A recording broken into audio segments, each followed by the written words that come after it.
Hey guys, आज मैं आपको बताने जा रही हूँ ऐसे 7 lessons from the book which is known as the little book that beats the market. इस बुक को लिखा गया है जोएल ग्रीनब्लैट के द्वारा, पर इससे पहले मैं आपको ये बता दूं कि ये बुक लिखी क्यों गई है।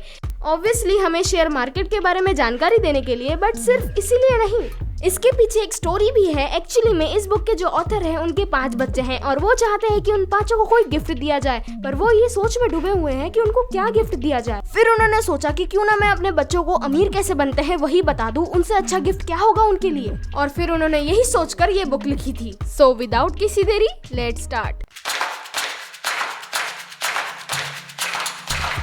First, where to invest in getting more. अगर आपको कोई पैसे दे और कहे कि आपको इन पैसों को डबल करना है तो आप क्या करोगे? क्या आप उन पैसों को बिस्तर में रखकर भूल जाओगे?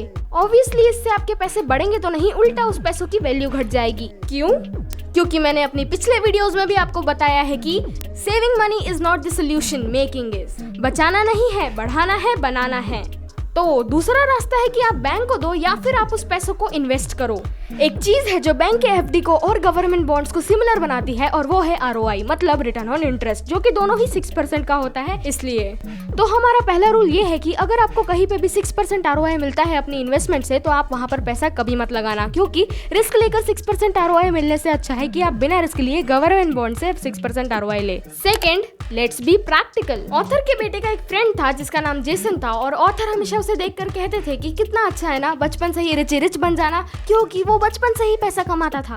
वो 25 सेंट में दुकानदार से गम के 5 पैकेट लेता और स्कूल में जाकर एक पैकेट को 25 सेंट में बेचता। तो ऑथर के बेटे ऑथर से पूछते हैं कि वो कितना पैसा कमा लेगा जब तक कि वो स्कूल में रहेगा। तो ऑथर कहते हैं कि कम से कम $4000। तो ऑथर पूछते हैं कि अगर जेसन बड़ा होकर गम की शॉप खोले और सिर्फ एक ही नहीं कई सारी खोले, और वो तुम्हारे पास आकर बोले कि क्या तुम मेरा आधा बिजनेस खरीदना चाहोगे, तो क्या तुम खरीदोगे?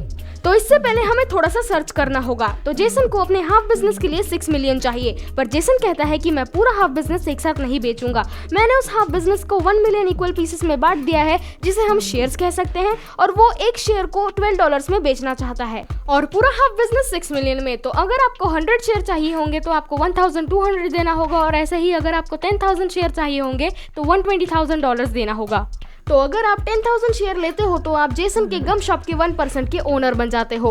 तो हमें ऑब्वियसली ये देखना होगा कि क्या जेसन के 1% के बिजनेस की कीमत $120,000 होते हैं। तो जेसन ने हमें बहुत सारी इन्फॉर्मेशन दी है, जैसे कि जेसन ने हमसे 1% का $120,000 लिया है, तो वो सोचता है कि उसके 50% के बिजनेस की कीमत 12 मिलियन है। तो उतना तो ठीक है, पर मैटर ये करता है कि क्या जेसन के बिजनेस की सच्ची में इतनी वर्थ है। तो ऑथर कहते हैं कि let's figure it out.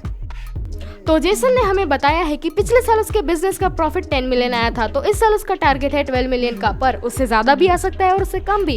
Jason के बिजनेस ने 10 मिलियन कमाया था, पर जेसन ने 10 मिलियन नहीं कमाया था। ऑब्वियसली उसको उतने में रॉ मटेरियल्स के लिए भी देना है, और एम्प्लॉयज को भी देना है, और इलेक्ट्रिसिटी बिल भी देना है, और 10 शॉप्स की जमीनों का किराया भी देना है, और टैक्स भी देना है। तो चलो 6 मिलियन रॉ मटेरियल्स में चले गया, और बाकी के 2 मिलियन एम्प्लॉयज और इलेक्ट्रिसिटी बिल पर चले गया, और बाकी के 2 मिलियन पर टैक्स भी लग गया, वो भी 40% का, जो कि सारे बिजनेस पर लगता है। तो हमारे पास बचे 1.20 मिलियन, और उसमें भी हम अभी बचे ही हुए हैं। तो पैसे है 1.20 मिलियन और शेयर है 1 मिलियन, तो अगर हम उसे डिवाइड करें तो हमें मिलते हैं $1.2। तो अगर हम एक शेयर खरीद के इस बिजनेस में $12 लगाए तो हमें मिलता है $12 का 10% आरओआई, जो कि होगा $1.2, और जो कि गवर्नमेंट बॉन्ड के 6% से तो ज़्यादा ही अच्छा है। तो हमें नीचे कमेंट करके ज़रूर बताइए आपकी राय इस शेयर को खरीदने के लिए। Third, what are bonds. अब मैंने इतनी बार आपको बोला है गवर्नमेंट बॉन्ड्स, तो आपको ये तो पता ही होना चाहिए कि बॉन्ड असल में होते क्या है। तो बॉन्ड्स एक बहुत ही बड़ा टॉपिक है जिसको मैं आपको एक वीडियो में नहीं बता सकती, तो मैं आपको इस वीडियो में ब्रॉडर मीनिंग ऑफ बॉन्ड्स बता देती हूँ। तो कोई भी कंपनी बॉन्ड्स रख सकती है, और वो ऐसा इसीलिए करती है जब उसे लोन की ज़रूरत होती है, पर वो किसी कारणवश बैंक से लोन नहीं ले सकती या फिर नहीं लेना चाहती, तो वो सीधा लोगों से लोन लेती है, और वो इसी प्रोसेस जिसमें कंपनी डायरेक्ट लोगों से लोन लेती है उसे कहते हैं बॉन्ड्स। और बॉन्ड्स में आपको एफडी से ज़्यादा रिटर्न मिलता है, और भी बॉन्ड्स के बारे में कई सारी जानकारी है। तो अभी हमने बॉन्ड्स का सिंपल डेफिनेशन पता किया है। तो कोई भी कंपनी जो सीधा लोगों से लोन लेती है उसे बॉन्ड्स कहते हैं, और बॉन्ड्स कोई भी कंपनी रख सकती है। Fourth, what business is worth to bye.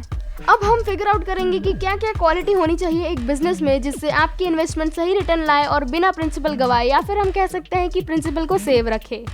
तो एक बार इस बुक के ऑथर आईवी लीग यूनिवर्सिटी अपनी क्लास को पढ़ाने गए तो उनके टेबल में एक लिस्ट पड़ी हुई थी जिसमें बहुत सारी कंपनीज के नाम लिखे हुए थे और उनके बाजू में कुछ नंबर्स जो कि उन कंपनीज के पूरे साल के पर शेयर प्राइस थे। तो उन्होंने अपने स्टूडेंट से पूछा कि कुछ कंपनीज के नाम बताओ। तो स्टूडेंट से कई नाम बताए पर सारी कंपनीज के शेयर कुछ महीने अलग तो कुछ महीने अलग रहते। जैसे कि एक कंपनी जनरल मोटर्स के कभी शेयर $35 होते और फिर बाद में $53 हो जाते।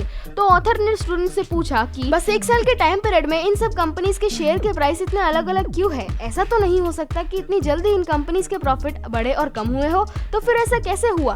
तो फिर उन्होंने बताया कि इसके कई सारे रीजंस होते हैं जिसमें हमें अपना टाइम वेस्ट नहीं करना चाहिए, पर ये तो पॉसिबल है कि बिजनेस के मार्केट प्राइस और इंट्रिंसिक प्राइस अलग होते हैं। इंट्रिंसिक वैल्यू होती है उस कंपनी के शेयर की रियल वैल्यू और मार्केट वैल्यू होती है उस कंपनी के शेयर की मार्केट की value. So let's see an example of market value. तो एक शेयर है, उसकी इंट्रिंसिक वैल्यू है ₹2 बट उसको खरीदने वाले बहुत हैं, मतलब लोग उस शेयर्स को खरीद रहे हैं, तो उस शेयर की क्वांटिटी कम पड़ गई और डिमांड बढ़ गई। जैसे कि मार्केट में अगर एक ही जगह वो बुक मिल रही है जो आपको भी चाहिए थी और उसे खरीदने वाले 4 और लोग हैं तो उस बुक की प्राइस बढ़ जाती है। वैसे ही यहाँ पर भी प्राइस बढ़ जाती है। तो उसकी इंट्रिंसिक वैल्यू थी ₹2 बट मार्केट वैल्यू हो गई है अब ₹4। सो अब let's see an example of intrinsic value. तो एक बिजनेस के शेयर की इंट्रिंसिक वैल्यू होती है शेयर की रियल वैल्यू जो आपको एस्टिमेट करनी होती है, और उसे एस्टिमेट करने के लिए कुछ फॉर्मूलाज भी होते हैं जो कि बहुत ही इजी होते हैं। जैसे कि जनरल मोटर्स की हमने इंट्रिंसिक वैल्यू एस्टिमेट की उसके पिछले साल के परफॉर्मेंस की मदद से, तो वो निकली $35 के वर्थ की, बट अभी उसकी मार्केट वैल्यू है $15 और अगर मार्केट वैल्यू होती उसके $45 तो वो खरीदने के काबिल नहीं होती।